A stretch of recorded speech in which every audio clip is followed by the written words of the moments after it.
어제에 이어 삼손의 이야기가 이어집니다. 본문 15절부터 25절의 내용을 좀 요약해 볼까요? 마노아는 이제 여호와의 사자에게 염소 새끼를 잡아서 대접하려 합니다. 그런데 여호와의 사자는 당신이 나를 머물게 할 수 있으나 나는 그 음식을 받지 않겠다고 합니다. 대신 하나님께 번제로 드리라고 하죠. 마노아는 그가 하나님의 사자, 즉 하나님이신 줄을 인지하지 못했던 것입니다. 하나님께서는 음식을 드시는 게 아니라 번제로 받으셨죠. 그리고 또 마노아는 그의 이름을 묻습니다. 당신의 한 말이 이루어질 때 우리가 당신을 존귀하게 여기겠다, 이렇게 말하죠. 그때 여호와의 사자는 말합니다. 어찌 내 이름을 묻느냐? 내 이름은 기묘자다. 하나님의 이름을 묻고 하나님은 그의 이름을 기묘자라고 알려주신 것입니다. 여기에는 조금 문제가 있는데 그건 잠시 후에 본론에서 설명하도록 하겠습니다. 마노아는 염소 새끼와 소제물을 가져와서 바위 위에서 태워서 올립니다. 소제는 곡식이나 곡식의 가루로 제사하는 방법이었죠.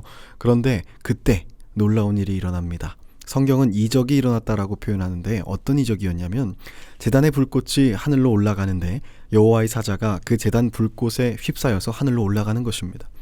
그것을 보고 마노아와 그의 아내는 얼굴을 땅에 대고 엎드렸어요. 그리고 일어나 보니 여호와의 사자가 보이지 않았죠. 그제서야 그들은 자신들이 만난 그가 하나님의 사자임을 깨닫습니다. 하나님을 본 것입니다. 우리 일전에 기드온이 하나님의 사자를 대면하고서는 이제 하나님을 보았으니 자신도 죽게 되었다면서 슬퍼했던 일 기억하시죠? 이들도 마찬가지로 두려워했습니다. 마노아는 그의 아내에게 우리가 하나님을 보았으니 이제 죽겠구나 하면서 두려워합니다. 그런데 그의 아내가 만약 하나님께서 우리를 죽이려 하셨다면 우리의 제사를 받지 않으셨을 거예요. 그리고 이런 이적도 보여주지 않으셨을 거고 내가 아이를 갖는다는 이런 이야기도 하지 않으셨겠죠 라고 대답합니다. 아내의 말처럼 그들은 무사했고요. 아내는 아들을 낳습니다. 그가 바로 삼손이죠. 드디어 태어났습니다. 여호와께서는 자라나는 삼손에게 복을 주셨고 소라와 에스다올 사이 마하네단에서 여호와의 영이 그를 움직이기 시작하셨다라는 말로 오늘 본문은 갈무리가 됩니다. 드디어 삼손이 태어났습니다. 그런데 그 과정에 사실 삼손의 부모는 큰 실수를 했습니다. 무엇이었을까요? 그것은 바로 하나님의 이름을 물은 것입니다. 옛날에는 신의 이름을 소유한 자들, 신의 이름을 가진 집단, 신의 이름을 가진 국가는 신을 컨트롤할 수 있다고 믿었습니다. 통제할 수 있다고 믿은 거예요. 이름에 자신들의 소망을 담은 의미를 부여하고 심지어 그들과 협상할 수 있다고 믿었다는 것입니다. 이름을 지어 부른다는 것은요, 그 대상을 다스리는 걸 의미한다는 거죠. 그래서 그리스 로마 신화, 이집트 신화 이런 것들 보면 하나같이 신들의 역할이 있고 그에 걸맞는 이름이 있어요. 왜 그랬을까요? 사람들이 바라는 대로 상상한 대로 그 이름을 지어서 붙였으니까요. 제우스, 하데스, 포세이돈, 레, 세트 뭐 이런 식으로죠. 그럼 하나님의 이름은 어떨까요? 하나님의 이름을 우리가 소유하고 하나님의 이름을 우리가 멋대로 부르면 어떤 일이 벌어질까요? 내가 원하는 대로 나의 열망을 이루어줘야 하는, 내 소망과 염원을 실현시켜줘야 하는 램프의 요정 지니와 같은 하나님이 됩니다. 그러면 과연 하나님께서 나의 주인이 되시는 겁니까? 아니면 내가 하나님의 주인이 되는 겁니까? 이것을 알 수 없는 지경에 이르러 버리는 겁니다. 그래서 하나님께서는 하나님의 이름을 우리에게 주시지 않았던 것 아닐까요? 또 10계명의 세 번째 계명에 우리에게 그 이름을 함부로 경솔하게 부르지 말라고 명하신 것 아니겠습니까? 그러면 알려주시지 않으면 되는데 왜 나는 기묘자다 이렇게 알려주셨을까요? 일전에 제가 예배 인도자로 있는 라스워십 공동체의 어떤 멤버가 저에게 물었습니다.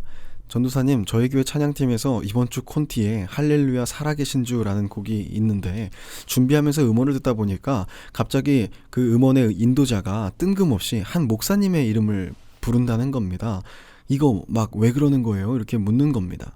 기묘자 모사 살아계신 주, 이 부분이었어요.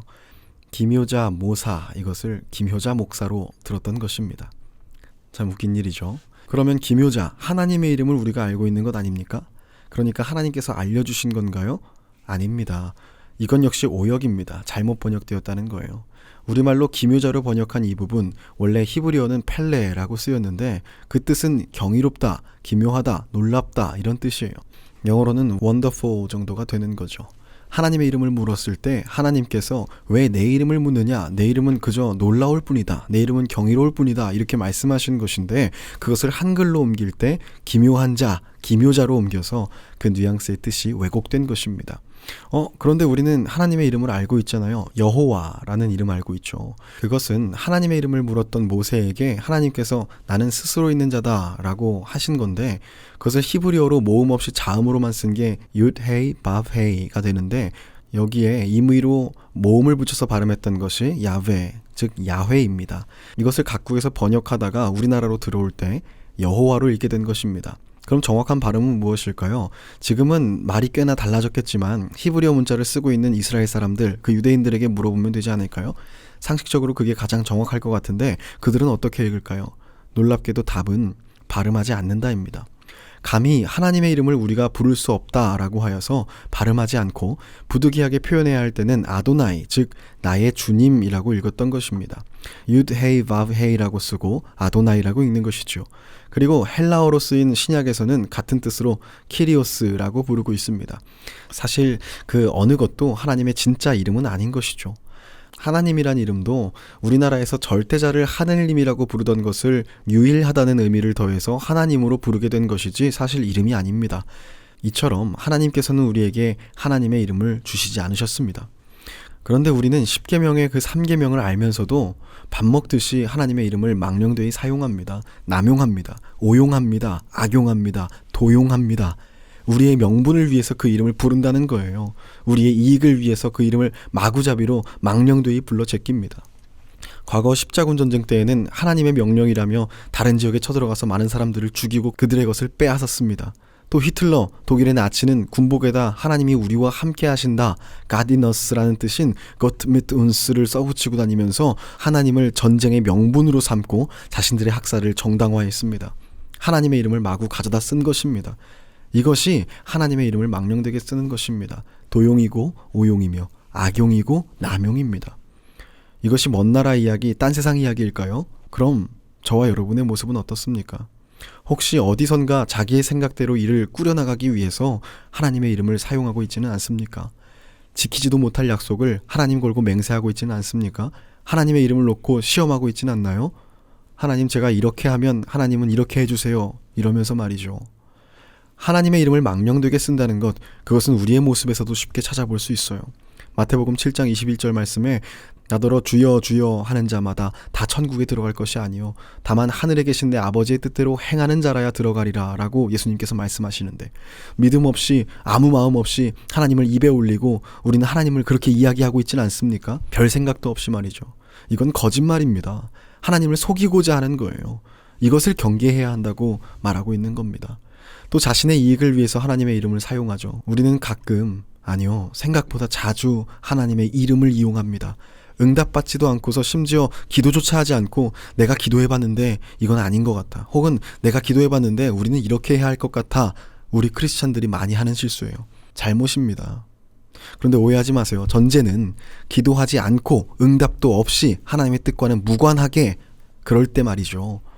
혹은 내가 싫어하는 사람을 보면서 하나님이 저런 사람 가만두지 않아, 내가 알아, 하나님 벌 주실 거야, 막 이런 얘기 들어보시거나 해보지 않으셨습니까? 또 있습니다. 하나님의 이름으로 거짓 맹세하는 거. 자신의 부정함과 신실치 못함을 변명하기 위해서요, 하나님의 이름을 들어서 거짓 맹세하는 행동, 우리 많이들 하잖아요, 일상에서. 그런데 하나님께서는요, 이것을 절대로 용납하지 않으십니다. 레위기 19장 12절에 너희는 내 이름으로 거짓 맹세함으로 내 하나님의 이름을 욕되게 하지 말라, 나는 여호와니라 라고 말씀하십니다. 또 나는 나의 이름을 망령되게 부르는 자를 죄 없다 하지 아니하리라 라고 하시지 않으셨습니까? 그리고 마지막으로 우리는 필요할 때만 하나님의 이름을 부릅니다. 면접 때, 시험 때, 짝사랑할 때, 비즈니스를 앞두고 있을 때 등등등등. 혹시 우리는 우리가 원하는 때에, 원하는 시간에, 원하는 장소에 하나님을 마치 주문으로 소환하듯 부리고 있지는 않습니까? 이거 이단 사이비가 이런 거 많이 합니다.